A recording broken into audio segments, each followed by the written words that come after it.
Hello, my dear students. Welcome to our English class. First of all, everyone like this video, subscribe this channel, and share this video. I hope you will definitely subscribe this channel. Today we are going to learn from our 7th standard English subject language study point common noun on page number 34. Let's see. Common nouns can be classified.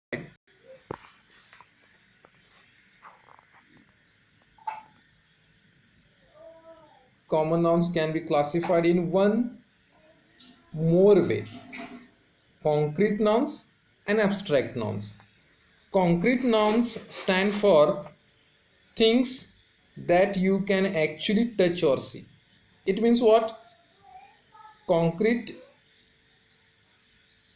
noun means पदार्थवाचक नाम in Marathi.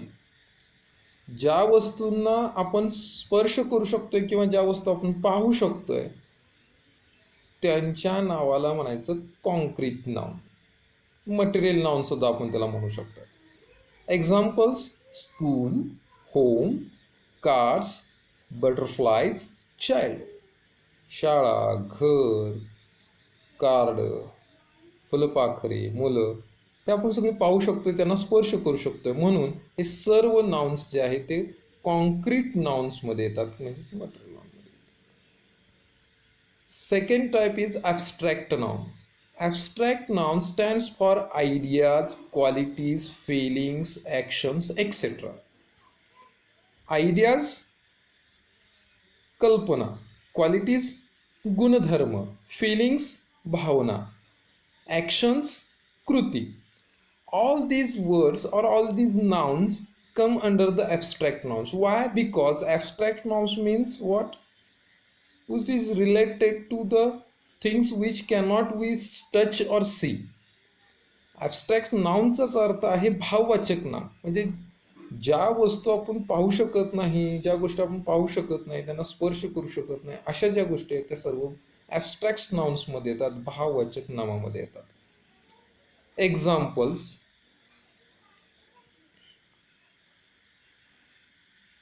Life, time, unity, progress, happiness, childhood, movement, mathematics. आता ह्या सगळ्या काय करू शकतोय आपण? Life जीवन, वेळ time, unity एकात्मता, गुणधर्म प्रोग्रेस, क्वालिटी आली हॅपीनेस, गुणधर्म आला क्वालिटी आली चाइल्डहुड बालपण, मुवमेंट हालचाल ॲक्शनमध्ये आले, मॅथमॅटिक्स गणित आकडेमोड. आता ह्या सर्व गोष्टी कशा आहेत? ॲबस्ट्रॅक्ट नाउन्समध्ये येतात. ह्या आयडियाज, क्वालिटीज, फिलिंग्स आणि ॲक्शन्स आहेत की ज्या तुम्ही स्पर्श करू शकत नाही.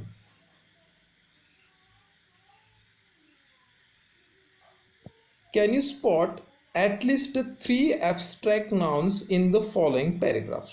काय तुम्ही दिलेल्या खालील परिच्छेदामधील ॲबस्ट्रॅक्ट नाउन्स शोधून काढू शकताय काय? Find it out and underline the words and make a list of those abstract nouns in your notebook.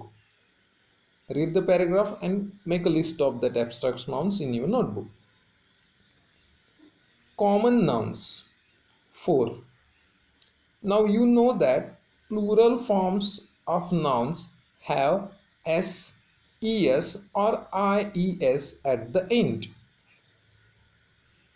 तुम्हाला माहित आहे की कॉमन नाउन्स मध्ये प्लुरल फॉर्म्स जे आहेत, म्हणजे plural, singular, plural. Singular means एक, प्लुरल मीन्स प्लुरल फॉर्म्स कशा असतात? The end of the es and is are add to the noun. But the plurals of some nouns are form differently. परंतु काही अशी सामान्य नामं आहेत की त्यांचे जे प्लुरल्स आहेत, काही जे अनेक वचन नाम आहेत, त्यांचे फॉर्म्स जे आहेत ते थोडेसे वेगळे असतात, त्यांचं स्वरूप. They are called irregular Plurals. Irregular Plurals. आणि ज्यांना SES IES प्रत्यय लागून व्यवस्थित फॉर्म्स तयार होतात त्या म्हणायचं regular Plurals. Look at the following forms. आता मी जास्त एक्सप्लेन करण्यापेक्षा तुम्ही खाली जे पेर्स आहेत ते फाइंड आउट तुम्ही पाहिल्यात की तुम्हाला लगेच लक्षात येईल की रेग्युलर आणि इरेग्युलर प्लुरल्स काय आहेत. Take a look on that pairs. Child, children. Child म्हणजे मूल, plural singular. And children, this is a plural of child. Child हे एक वचन आहे, चिल्ड्रन हे अनेक वचन आहे. पण या चाइल्डला SES IES प्रत्यय लागलेला नाही आहे, म्हणून हे इरेग्युलर प्लुरल आहे. चिल्ड्रन त्याचं स्पेलिंग झालेलं आहे. चाइल्डचं चाइल्ड्स, चाइल्डीस, चाइल्डीस असं काही झालेलं नाही. चिल्ड्रन असं स्पेलिंग झालेलं आहे त्याचं प्लुरल होत असताना. आणि म्हणून चिल्ड्रन, चाइल्ड, चिल्ड्रन सिंग्युलरचं एक वचन जे झालेलं आहे, सिंग्युलरचं अनेक वचन चिल्ड्रन जे झालेलं आहे ते प्लुरल फॉर्म आहे आणि ते इरेग्युलर प्लुरल फॉर्म आहे. तसंच आता दुसरं बघा, मॅन, मेन. पुरुष, अनेक पुरुष. वुमन, स्त्री, वुमेन, अनेक स्त्रिया. माऊस, उंदीर, माईस, अनेक उंदरं. फूट, पाऊल, फीट, अनेक पाऊल. लीफ, पान, लिव्स, अनेक पानं.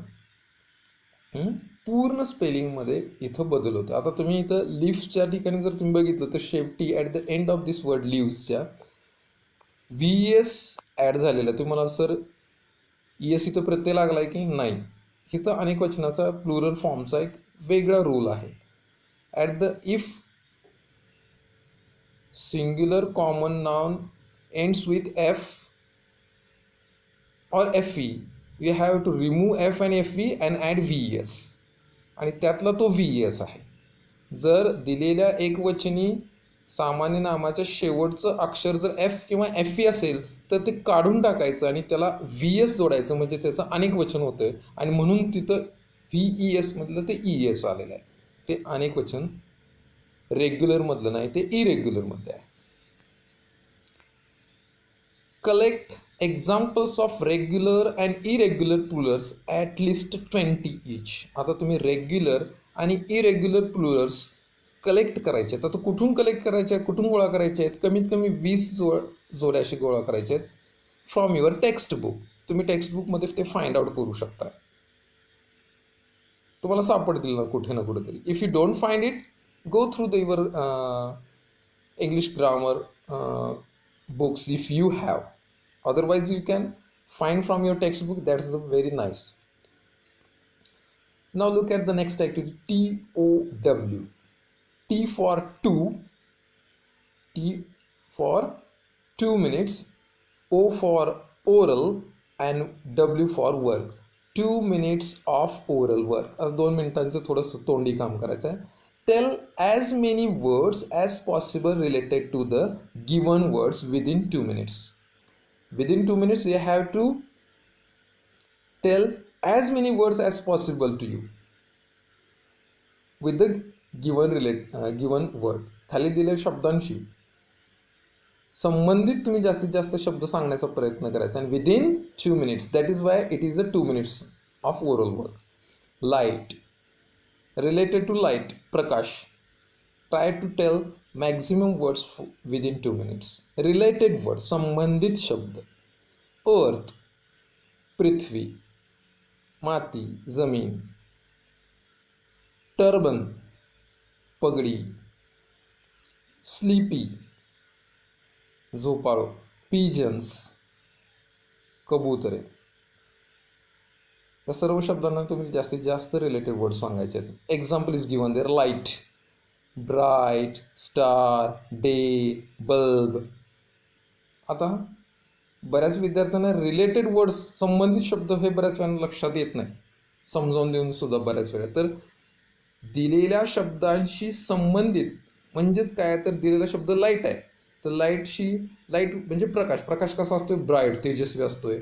प्रकाश स्टार ताऱ्यांना प्रकाश आहे म्हणून त्याचे संबंधित आला. डे दिवसा प्रकाश असतो म्हणून तो संबंधित आला. बल्ब आपल्याला प्रकाश देतो म्हणून तो लाईटशी रिलेटेड आला.